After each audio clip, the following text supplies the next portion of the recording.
Based on the 2021 report from Spain's Ministry of Agriculture, Food and Environment, damages caused by wild boars can reach up to $400 million. Restoring 2.5 acres of eroded land in Spain typically costs between $280 and $5,200. The Mediterranean forests in eastern and southern Spain experience the most severe soil erosion due to wild boar activity.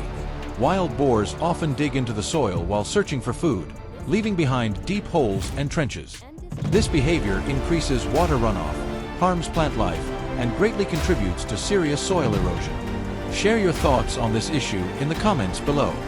In response to the growing wild boar invasion, Spanish hunters have adopted several strategies in accordance with national hunting regulations. The most common approach is obtaining a general hunting license, which allows Spanish citizens to hunt wild boars during the general hunting season, typically running from October to February of the following year.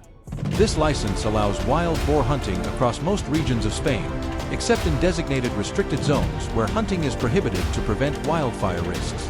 It authorizes the use of firearms but limits hunters to harvesting between 50 and 100 boars per week. Exceeding this limit can result in administrative fines and potential suspension of the hunting license.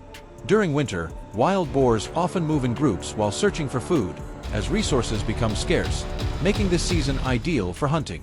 In 2022, Spain recorded a decline in its wild boar population, with approximately 70,000 boars hunted, a 15% decrease compared to 2021.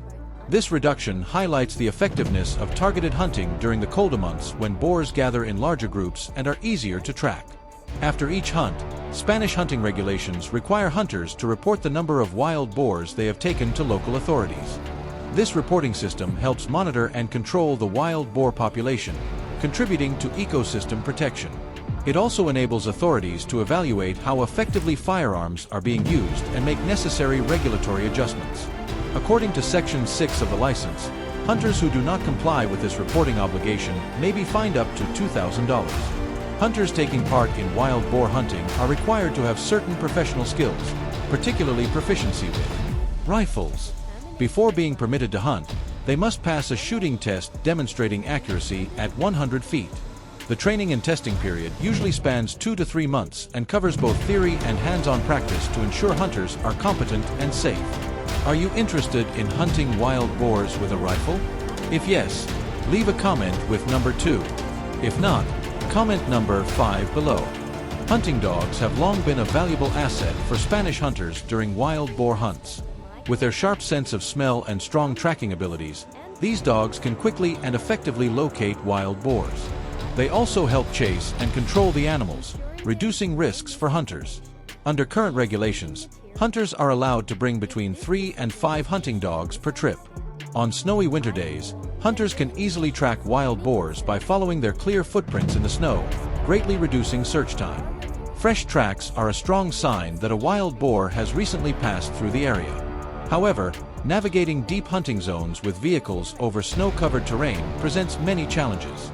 Driving in such conditions requires hunters to have solid driving skills and experience with Spain's mountainous, snow-covered regions. Drivers are advised to maintain a speed of about 18 meters per minute. In steep, densely forested areas, the rough landscape reduces visibility and increases the risk of accidents. For safety, hunters must keep a safe distance from their teammates, avoid shooting without a clear line of sight, and never hunt alone. While hunting wild boars with firearms is considered an effective method to control their population and protect ecosystems, not everyone agrees with this approach. Some people express concerns about the risk of accidental shootings near residential areas and the possible damage to the habitats of other species. There are also worries that using firearms can make hunting unsafe for people if it is not properly supervised and regulated. If you support firearm hunting in Spain, drop a comment with the number 1. Share this video to bring good luck to your family. Thanks for watching till the end, and stay tuned for the next video. Weighing over 330 pounds and reaching lengths of up to 10 feet, this invasive species ranks among the top predators and poses a serious threat to humans and certain livestock. Its saliva contains harmful bacteria that can cause severe infections, making it even more dangerous. A single bite is powerful enough to disable large prey. Leave a comment with the number 1 if you want to learn more about this dragon species. With a population exceeding 25,000 wild Komodo dragons, Their attacks cause an estimated $40 million in economic losses each year. Farms can lose up to 300 ducks and 60 goats weekly, cutting income by as much as 30%. This invasive species moves silently, striking at the perfect moment and turning farmland into its own hunting ground.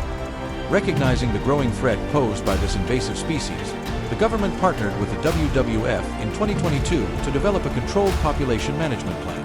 However, hunting Komodo dragons is strictly limited to licensed teams. Only individuals who have been thoroughly vetted and trained by the Ministry of Environment and Forestry are authorized to participate in these hunts.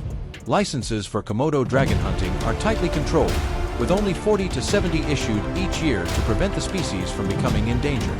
All hunts are closely monitored, and hunters are required to report any kills within 24 hours, providing details such as weight and photographic evidence. Any violation of these regulations can result in the permanent loss of the hunter's license. Komodo dragons are formidable adversaries. These ancient predators can sprint up to 12 miles per hour, launch ambushes with lightning-fast reflexes, and deliver venomous bites. Hunters use powerful rifles such as the .308 and .338 Winchester Magnum to ensure a single, effective shot ends the hunt. However, that alone is not enough. Long-range scopes, infrared sensors, and advanced tracking tools are essential to avoid deadly encounters. Protective gear, including bite-resistant boots, reinforced gloves, and specialized equipment, is mandatory for every Komodo dragon hunt. By law, each hunting team must consist of at least 8 to 10 members to provide constant support. If a team member is injured, the group must immediately evacuate to prevent another attack. Since these safety measures were introduced, livestock attacks have dropped by more than 65%, and human-Komodo dragon conflicts have decreased by 30%, making everyday life significantly safer. Do you support this form of firearm hunting? If yes, leave a comment with the number 2. If not, comment with the number 5. Does this suggest that controlled hunting is the most effective solution? While controlled hunting has proven successful, Komodo dragons still pose an ongoing threat.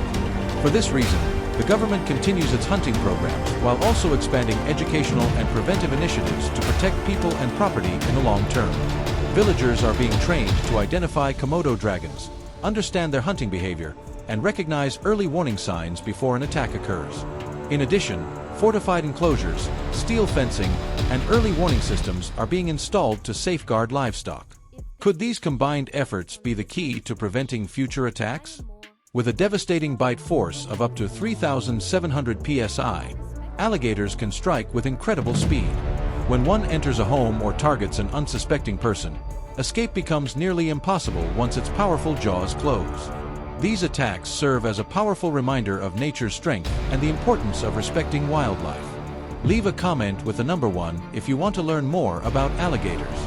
In Africa, about 300 crocodile attacks on humans are reported each year, mainly in Tanzania and South Africa, where rivers are abundant. These incidents often occur when people swim or cross through areas inhabited by crocodiles. However, with quick assistance, some victims are able to survive and escape. To address this problem, the government initially attempted to fence off riverbanks and lakes to keep crocodiles away from residential areas. However, this strategy failed because crocodiles are skilled climbers and easily bypassed the barriers. As a result, the government shifted its focus to organizing controlled hunting expeditions aimed at managing the crocodile population. These operations follow strict regulations and safety protocols, with hunters equipped with high-powered rifles and specialized training to ensure safe and effective population control.